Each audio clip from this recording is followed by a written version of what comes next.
जी का खालसा वाहिगुरू जी की फतेह। साध संगत जी, पिछले दिनों के शिव सेना के प्रेजिडेंट निशांत शर्मा उन्हें बड़ी बकवास की। फेसबुक के उत्ते कई दिनों तो चल रहा है। उन्हें सिख कौम के बहुत सारे लीडरों के बारे बकवास की। उन्हें दास के बारे भी बकवास की कि मैं कसुन मारांगा, मैं ये करांगा। एक गल दसना चाहना कि शिव सेना वाले तुहाडी एड्डी जुरत, एड्डी औकात नहीं है कि तुसी किसी गुरु सिख के सामने खलो सको। निशांत शर्मा जिदा बोली कुत्ते की तरह, बग्याड़ कुत्ते की तरह वड्डा मूँह है, यह सिर्फ कुत्तियों की तरह भौंक ही सकता है, यह कौम का कर कुछ नहीं सकता। पर साडे नाल जिहड़ी ज़्यादतियां हो रही ने, वो एक सोची समझी साजिश हो रही है सिख कौम नाल। हुण उन्होंने सुप्रीम कोर्ट ने एक फैसला दिता है कि जी पंजाब का पानी जिहड़ा है वो तुसी होर सूबिਆਂ ਨੂੰ दे सकते हो। पिछे बादल ने उनकी मुखालफत की, जदों पार्लीमेंट वोट देने का टाइम आया तो उन्होंने जनाब उधर वोट दे दिता। हुण जनाब कैप्टन साहब ने भी कहा कि असीं पानी नहीं देवांगे, पर मौके के उत्ते जदों RSS का प्रैशर पेगा, जदों शिव सेना का प्रैशर पेगा, जदों रॉ का प्रैशर पेगा, इन्हें फिर उधर वोट दे देना। और गुरु ग्रंथ साहब के अदबी अज तो 3-4 दिन पहला हुई है कि नदी के विचों गुरु ग्रंथ साहब के पवित्र अंग जिहड़े है वो कड्डे जा रहे हैं। किहड़ी चीज़ बर्दाश्त करेंगे। हुण जिहड़े किसानां दे उत्ते नवां कानून लागू हो गया कि गौरमेंट तुहाडे कोल कणक, गौरमेंट तुहाडे कोल झोना नहीं खरीदेगी, तुसीं जिन्हों मर्जी भेज दो।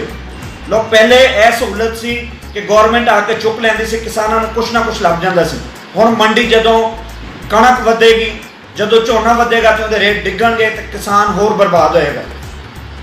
और शिव सेना वाले की कहते हैं कि असीं लिस्टां बना के देवांगे गौरमेंट नूं कि तुहाडी गौरमेंट मर गई है। एडे नाफुसक हो गए हैं कि हुण तुसीं शिव सेना वाले जिहड़े गुंडे ने यह बनाणगे। यह वजह इन्हां दी नहीं है, यह वजह साडे गद्दार लीडरां दी है। क्यों साडे लीडर हुण इन्हां गल्लां नूं नहीं चुकदे? करोना का बहाना बना के पवित्र स्थानों की यात्रा रोक दी। करतारपुर साहब जिंदे उत्ते अरबां खरबां रुपये लग गए, उनकी यात्रा रोक दी। क्यों जी? सिख नहीं जा सकते। जिहड़े साडे हिंदू भाई ने वो हर शिवनाथ के मंदिर, फलां के मंदिर, इस मंदिर सारिया यात्रा चल रही हैं। खैर साडी यात्रा नहीं चल सकती। चीटे के बच्चों को नशियां ते लाया जा रहा है। इल्ज़ाम की लाते कि पाकिस्तान तो पाउडर आ रहा है।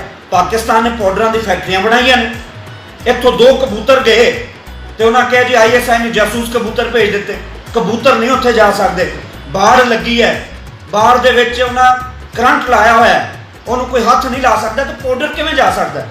यह पाउडर दिल्ली तैयार हो रहा कैमिकल, बच्चों को लाते हैं, फिर एडा महंगा कर देंगे कि वो टीके लाते हैं, और इस तरह साडी नौजवान नस्ल जिहड़ी है वो तबाह हो रही है। सो मेरी बेनती है, सारे मसलियां का एक हल है कि सानू एक टॉप क्लास का लीडर चाहिए है। जिहड़े साडे नाल 47 दे विच इशांत शर्मा के प्यो ने वादे किए सन गांधी ने, वो कि सानू अपना खालिस्तान मिलना है, उनके तो बगैर साडा कोई हल नहीं। जब तक सानू खालिस्तान नहीं मिलेगा कुछ नहीं हो सकता। सो सारिਆਂ ਨੂੰ बेनती है, इकट्ठे होवो, इन्हां दी गिद्दड़ बख्तियां तो डरो नहीं। सिख कौम नूं डराना चाहता है इशांत शर्मा, उन्होंने अपना मुँह वे कुत्ते की तरह। तुहाडे तो सिख कौम डरेगी हुण? कदे भी नहीं। सिख कौम कल भी शेर सी, सिख कौम अज भी शेर है, और सिख कौम शेर ही रहेगी। पर जिहड़े साडे गद्दार लीडर ने, मैं उन्होंने कहना चाहना हुण कि क्यों नहीं बोलते तुसीं इस ते कि साडी यात्रा बंद है, क्यों नहीं बोलते तुसीं? यह तुहानूं बोलना पैना है, नहीं तो यह कौम तुहानूं कदे माफ़ नहीं करेगी। तारीख दे विच तुहाडा नाम गद्दारां च लिखिया जाएगा। और मैं अपने नौजवान वीरां नूं यह कहना चाहुंदा कि घबराउण की कोई लोड़ नहीं। ना तो यह FIR सानूं पिछे कर सकते हैं, ना साडे FIR साडे हौसले पस्त कर सकते हैं। साडे हौसले बुलंद ने, असी अपना मुल्क लवांगे, और इन्हां शिव सेना वाले इशांत शर्मा की तरह बोली कुत्ते के मूँह के उत्ते थप्पड़ भी मारांगे और अपना मुल्क भी लवांगे। खालिस्तान जिंदाबाद। वाहिगुरू जी का खालसा, वाहिगुरू जी की फतेह।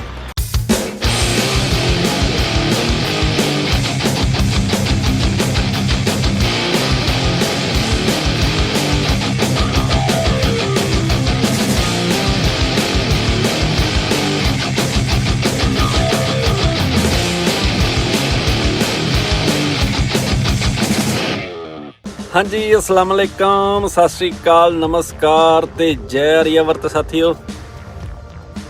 ਦੋ ਕੁ ਗੱਲਾਂ ਇਹੋ ਜਿਹੀਆਂ ਹੋ ਗਈਆਂ ਮੈਂ ਕਿਹਾ ਕਰ ਲੈਣੀਆਂ ਚਾਹੀਦੀਆਂ ਆ। ਅੱਜ ਦੀਆਂ ਕੁਝ ਬਿਆਨਬਾਜ਼ੀਆਂ ਸਾਡੇ ਸੰਘੀ ਭਰਾਵਾਂ ਦੀਆਂ ਤੇ ਆਰਐਸਐਸ ਵਾਲੇ ਤੇ ਚੱਡੀ ਧਰੀ ਭਰਾ ਜਿਹੜੇ ਆ ਉਹ ਕੁਝ ਜ਼ਿਆਦਾ ਪੂਛ ਚੱਕੀ ਫਿਰਦੇ ਆ। ਲੱਗਦੇ ਆ ਵੀ ਇਹ ਸਾਨੂੰ ਬਲਦੀ ਦੇ ਬੂਥੇ ਪਾਉਣਗੇ ਤੇ ਜਿੰਨੇ ਵੀ ਹੈਗੇ ਆ ਦੇਸ਼ ਵਾਸੀ ਇਹਨਾਂ ਸਾਰਿਆਂ ਨੂੰ ਨਰਕ ਦੇ ਵਿੱਚ ਸੁੱਟਣਗੇ ਜਿਹੋ ਜਿਹੀਆਂ ਪਲੈਨਿੰਗਾਂ ਚੱਲਦੀਆਂ ਪਈਆਂ ਆ।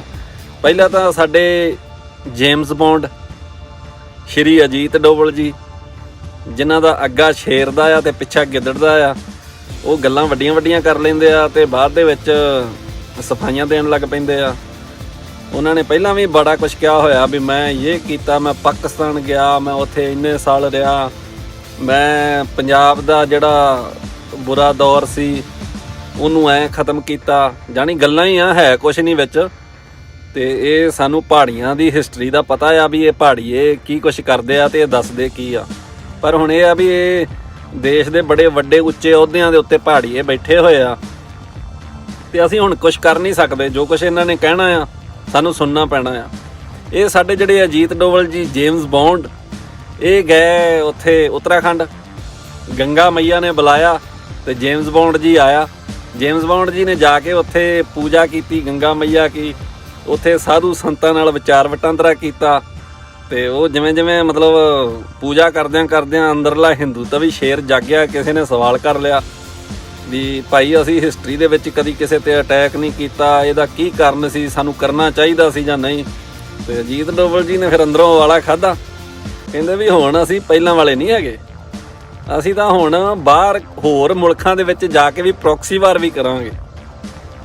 ਜਾਣੀ ਕਿ ਜਿਹੜੀ ਸਾਡੀ ਪਹਿਲੀ ਫੋਰਨ ਪਾਲਿਸੀ ਸੀ ਉਹ ਬਿਲਕੁਲ ਖਤਮ ਹੋ ਗਈ ਆ। ਹੁਣ ਨਵੀਂ ਫੋਰਨ ਪਾਲਿਸੀ ਆ ਜਦੋਂ ਦੀ ਬੀਜੇਪੀ ਆਈ ਆ ਤੇ ਅਜੀਤ ਡੋਵਲ ਜੀ ਦੇ ਹੱਥ ਦੇ ਵਿੱਚ ਸਾਰਾ ਕੁਝ ਆਇਆ ਆ। ਇਹ ਮਤਲਬ ਇਹ ਵੀ ਸ਼ੋਸ਼ੇਬਾਜ਼ੀ ਬਹੁਤ ਕਰਦੇ ਆ ਮੋਦੀ ਤਰ੍ਹਾਂ ਨਾ। ਇਹ ਵੀ ਬਿਰਿਆਨੀ ਕੈਮਰੇ ਦੇ ਅੱਗੇ ਬਹੁਤ ਖਾਂਦੇ ਆ ਕਸ਼ਮੀਰ ਦੇ ਵਿੱਚ ਜਾ ਕੇ। ਤੇ ਜਦੋਂ ਹਾਲਾਤ ਦਿੱਲੀ ਦੇ ਵਿੱਚ ਦੰਗੇ ਹੋਏ ਸੀ ਤੇ ਇਹ ਗਏ ਸੀ ਨੈਸ਼ਨਲ ਸਿਕਿਉਰਿਟੀ ਐਡਵਾਈਜ਼ਰ ਦਿੱਲੀ ਦੇ ਵਿੱਚ ਦੰਗਿਆਂ ਨੂੰ ਜਾ ਕੇ ਵੇਖਦਾ ਪਿਆ ਸੀ।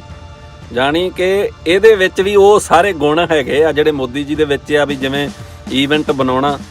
ਇਹਨਾਂ ਨੇ ਕਹਿ ਦਿੱਤਾ, ਇਹ ਗੱਲ ਕਹਿ ਦਿੱਤੀ ਵੀ ਭਾਈ ਅਸੀਂ ਤਾਂ ਹੁਣ ਬਾਹਰਲੇ ਮੁਲਕ 'ਚ ਵੀ ਜਾ ਕੇ ਜੇ ਸਾਨੂੰ ਲੱਗੂਗਾ ਨਾ ਤੇ ਅਸੀਂ ਉਹ ਵੀ ਕੰਮ ਕਰਾਂਗੇ ਵੀ ਉੱਥੇ ਵੀ ਜਾ ਕੇ ਵੀ ਕੁਛ ਨਾ ਕੁਛ ਕਰਾਂਗੇ। ਤੇ ਹੁਣ ਇਹ ਬਿਆਨ ਆਉਣ ਦੀ ਦੇਰ ਸੀ ਤੇ ਜਿਹੜੇ ਸਾਡੇ ਚੱਡੀ ਧਾਰੀ ਭਰਾ ਮੀਡੀਆ ਦੇ ਵਿੱਚ ਗੋਦੀ ਮੀਡੀਆ ਵਾਲੇ ਬੈਠੇ ਹੋਏ ਆ, ਨਾਲ ਦੀ ਨਾਲ ਪੂਛ ਹੋ ਗਈ ਖੜੀ, ਪੂਛ ਖੜੀ ਹੋਈ, ਮੱਥੇ ਤੋਂ ਤਿਉੜੀਆਂ ਗਈਆਂ ਤੇ ਚੱਕ ਤੇ ਫੱਟੇ। अब जी चाइना को घुटनों पर टका देंगे, नेशनल सिक्योरिटी एडवाइज़र का आ गया बयान, हम अब विदेश में भी सब कुछ करेंगे, चाइना को मुंह की खाने पड़ेगी, डोकलाम याद करवा देंगे। हालांकि वो जो डोकलाम सी ਉਹਦੀ भी असलीयत खुल के सामने आ गई आ भी ਜਦੋਂ ਉਹ ਡੋਕਲਾਮ ਦੇ ਵਿੱਚ ਸਾਰਾ ਕੁਝ ਹੋਇਆ ਸੀ ਤੇ ਸਾਨੂੰ ਇਹ ਦੱਸਿਆ ਗਿਆ ਵੀ ਭਾਈ हमने चाइना को पीछे ਧਕੇਲ दिया, ਆ ਕਰ दिया, ਉਹ ਕਰ दिया। ਤੇ ਰਿਐਲਿਟੀ ਦਾ ਹੁਣ ਪਤਾ ਲੱਗਦਾ ਪਿਆ ਵੀ ਚਾਈਨਾ ਵਾਲਿਆਂ ਨੇ ਸਾਨੂੰ ਕਿਹਾ ਸੀ ਵੀ ਭਾਈ ਤੁਸੀਂ ਪਿੱਛੇ ਜਾਓ ਬੰਦੇ ਦੇ ਪੁੱਤ ਬਣ ਕੇ, ਤੇ ਅਸੀਂ ਪਿੱਛੇ ਆ ਗਏ। ਉਹਨਾਂ ਨੇ ਉੱਥੇ ਹੁਣ ਸੜਕਾਂ ਵੀ ਬਣਾ ਲਈਆਂ ਆ ਤੇ ਸੇਮ ਕੰਡੀਸ਼ਨ ਹੁਣ ਸਾਡੇ ਅੱਗੇ ਉਹ ਰੱਖਦੇ ਪਏ ਆ ਇੱਥੇ ਇੱਧਰ ਲਦਾਖ ਦੇ ਵਿੱਚ। ਉਹ ਕਹਿੰਦੇ ਪਏ ਵੀ ਤੁਸੀਂ ਪਿੱਛੇ ਜਾਓ।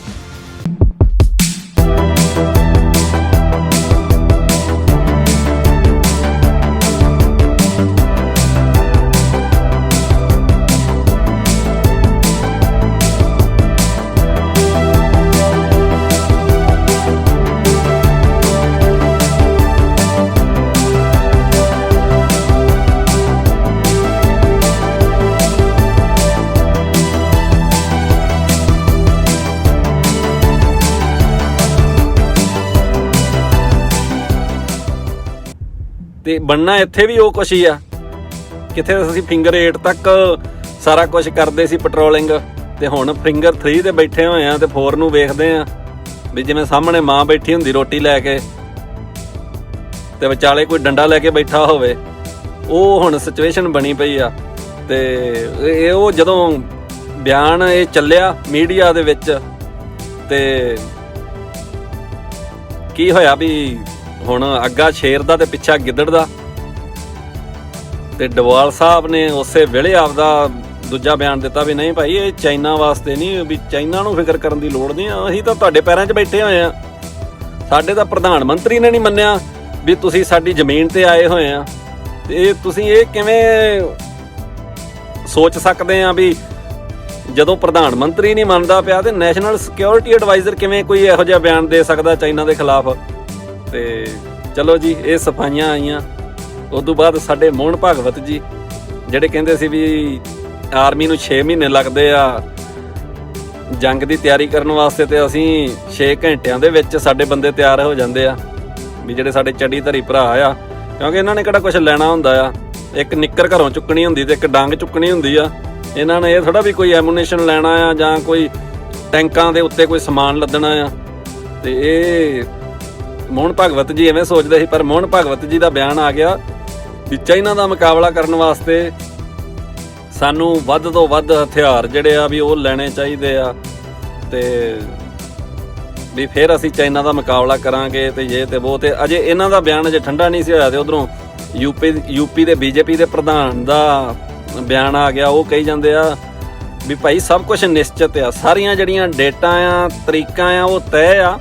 ਜਿਵੇਂ ਅਸੀਂ ਧਾਰਾ 370 ਖਤਮ ਕੀਤੀ, ਰਾਮ ਮੰਦਿਰ ਬਣਾਇਆ, ਵੀ ਉਵੇਂ ਇਹ ਚਾਈਨਾ ਨਾਲ ਵੀ ਤੇ ਪਾਕਿਸਤਾਨ ਨਾਲ ਵੀ ਸਿੱਝਣ ਦਾ ਜਿਹੜਾ ਟਾਈਮ ਆ ਉਹ ਮੋਦੀ ਸਾਹਿਬ ਨੇ ਤੈਅ ਕੀਤਾ ਹੋਇਆ ਆ। ਤੇ ਰਾਮ ਮੰਦਿਰ ਦਾ ਤਾਂ ਇਹ ਕਹਿੰਦੇ ਪਏ ਸੀ ਵੀ ਇਹ ਕੋਰਟ ਨੇ ਫੈਸਲਾ ਦਿੱਤਾ ਆ।